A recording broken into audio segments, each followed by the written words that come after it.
Oil pulling அது எப்படி பண்ணுறது? காலையில் எழுந்ததும் எதுவும் சாப்பிடாமல் இதயம் வளர்த்தை வாயில ஊத்தி நல்லா கொப்பளிக்கணும், அப்புறம் அதை துப்பிடணும். இதுதான் ஆயில் புல்லிங்.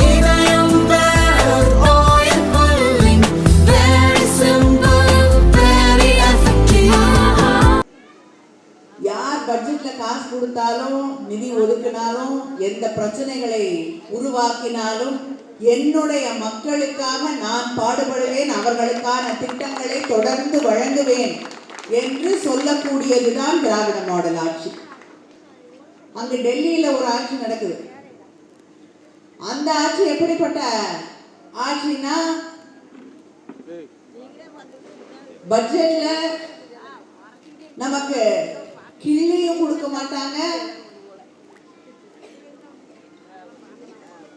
எதையும் தமிழ்நாட்டோட பேரை சொன்னா கூட, ஆனா அவங்க தமிழர்கள் இல்லை என்று சொன்னால் கோபம் வந்துடும் நிதியமைச்சருக்கு. நான் அவங்க இல்லைன்னு நான் சொல்லல, மகிழ்ச்சியோடு தமிழச்சியாக ஏற்றுக்கொள்கிறோம். அந்த தமிழ் உணர்வோடு கொஞ்சம் செயல்படும். இன்று உங்களை விட தெளிவாக திறமையோடு ஒரு ஆட்சியை நடத்தி கொண்டிருக்கக்கூடிய மாநிலத்தை சார்ந்தவள் என்ற பெருமை எனக்கு இருக்கிறது. நீங்க ஜிஎஸ்டிங்கிறீங்கல்ல, தமிழ்நாட்டுடைய ஜிஎஸ்டி தேசிய ஜிஎஸ்டியை தாண்டி போயிட்டு இருக்கு.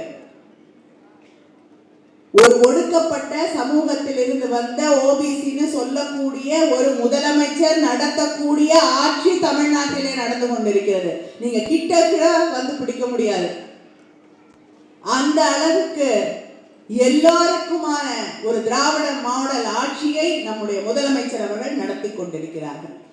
தந்தை பெரியாரிலே துவங்கி அவருடைய கருத்தியல்களை உள்வாங்கிக் கொண்டு பேரறிஞர் அண்ணா, தலைவர் கலைஞர், இன்று நம்முடைய முதலமைச்சர் அண்ணன் தளபதி அவர்கள் நடத்தி கொண்டிருக்கக்கூடிய ஆட்சி இன்று நம்மை முன்னேறிய மாநிலமாக, எல்லாரையும் திரும்பி பார்க்க வைக்கக்கூடிய மாநிலமாக மாற்றி இருக்கிறது என்பதை ஒற்றுக்கொள்ளுங்கள். அதையும் ஏற்றுக்க மாட்டீங்க. நமக்கு கொடுக்க வேண்டிய நியாயமான வரி பங்கீட்டையும் கொடுக்க மாட்டீங்க. கேட்டால் உங்களுக்கு தேவையில்லை, நீங்கள் எல்லாத்தையும் பெற்றிருக்கக்கூடிய மாநிலமாக நீங்கள் விளங்கி கொண்டிருக்கிறீர்கள் என்கிறீர்கள். எங்களுக்கு காசே கொடுக்கலன்னா, நீ நல்லா இருக்கேன்னு ஒருத்தரை பார்த்துட்டு அதனால உனக்கு எந்த தேவையும் இல்லை அப்படின்னு அவங்க கிட்ட இருக்கக்கூடியதெல்லாம் வாங்கிட்டே போனீங்கன்னா அவங்க எவ்வளவு நாள் நல்லா இருக்க முடியும்? எங்களையும்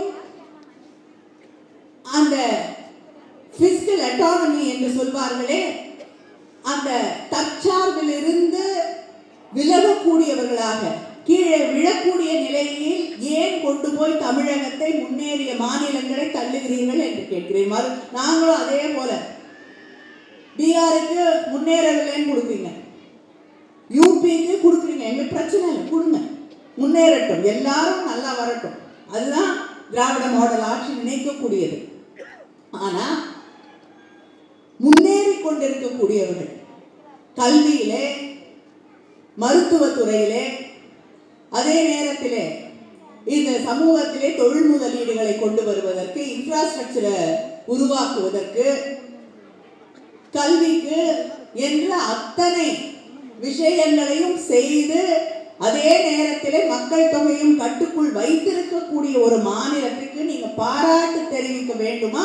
இல்லை என்றால் நீங்க இவ்வளவு முன்னேறிட்டீங்க, இவ்வளவு கஷ்டப்பட்டு முன்னேறி இருக்கீங்க, உங்களுக்கு காசு கிடையாது என்றே கொண்டு போய் ஒவ்வொரு நாளும் நம்மை பின்னுக்கு தள்ளி கொண்டிருக்கிறார்.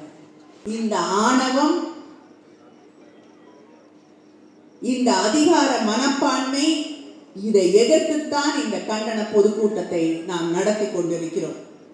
சென்ற ஆண்டு பட்ஜெட்ல பெரிய அல்வாவா கிண்டுனாங்க. நம்ம எல்லாம் படம் எல்லாம் கூட பார்த்தோம்.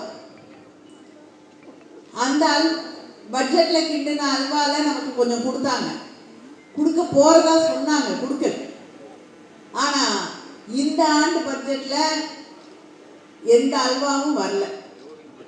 அதனால அல்வாவுக்கே பெயர் போன திருநெல்வேலியில போய் அங்கே கிண்டி கொண்டு இருக்கக்கூடிய அல்வாவை பற்றி பேசிக்கொண்டு வா என்று அண்ணன் என்னை அனுப்பியிருப்பார் என்று நினைக்கிறேன். ஹிந்தியை கொண்டு வந்து திணிக்கிறதுல காட்டக்கூடிய ஆர்வம், நம்ம பிள்ளைங்க படிக்கக்கூடாதுன்னு காட்டக்கூடிய ஆர்வம், தொடர்ந்து தமிழ்நாட்டை வஞ்சித்துக் கொண்டே இருக்க வேண்டும் என்று நினைக்கக்கூடிய அந்த எண்ணம், இதை எதிர்த்துதான் இந்த கூட்டம் நடைபெற்றுக் கொண்டிருக்கிறது. ஒன்றை அவர்கள் புரிந்து கொள்ள வேண்டும். நீங்க பட்ஜெட்ல எங்க பேரை சொல்லாம இருக்கலாம், எங்களை நிதி நெருக்கடியை உருவாக்கி வென்று விடலாம் என்று நீங்கள் நினைத்து விடலாம். ஆனால் தமிழர்கள் காலம் காலமான இன்றே நம்முடைய முதலமைச்சர் இந்த உலகத்திற்கு பிரகடனமாக சொல்லி இருக்கக்கூடிய 5000 ஆண்டு பெருமையை கொண்டிருக்கக்கூடியவர்கள், தொன்மையும் தொடர்ச்சியும் இருக்கக்கூடிய மொழிக்கு சொந்தக்காரர்கள். அதனால் யாருக்கும் அடிமையாக, யாருக்கும் குறைந்தவர்களாக, யாரும் வெல்லக்கூடியவர்களாக நாங்கள் இல்லை. எங்களை எதிர்க்கக்கூடியவர்களுக்கு பாடம் சொல்லி தருவோம். எங்களை எதிர்க்கக்கூடியவர்களை வென்றே தீருவோம். நன்றி.